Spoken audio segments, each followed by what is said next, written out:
our group will discuss parallel sailing. Parallel sailing is one of the basic technique in marine navigation. Parallel sailing is used when the ship travels from 270 or from 290, from point A to point B. So this means that the ship stays on the same latitude. So there is no change in the latitude, only a change in longitude.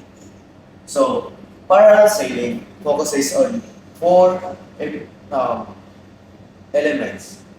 First is departure, the east-west distance. And second is the difference of longitude or the DO. The third one is the distance traveled. And last, and the fourth one is cost. So now I'm going to pass the video to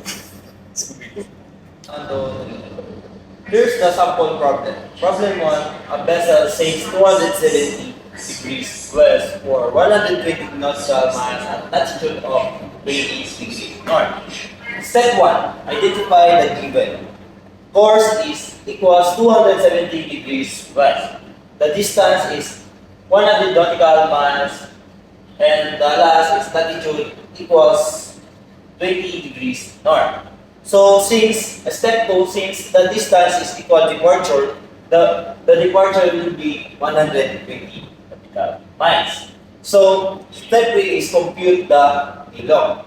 So we will use the formula of d long equals departure over cross land equals 120 nautical miles over cos 20 degrees north.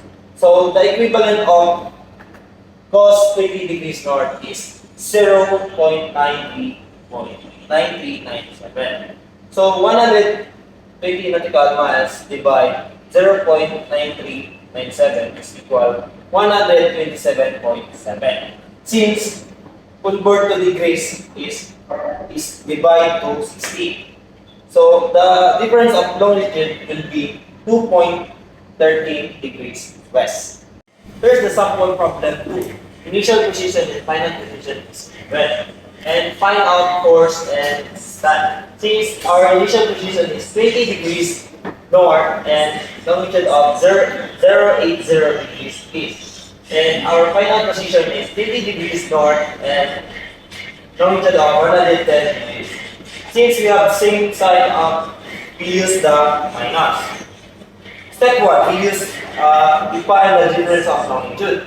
So longitude 1 is 080 minus longitude 2 110 degrees east is equal 30 degrees east times 60. The d long will be 1,800 nautical miles.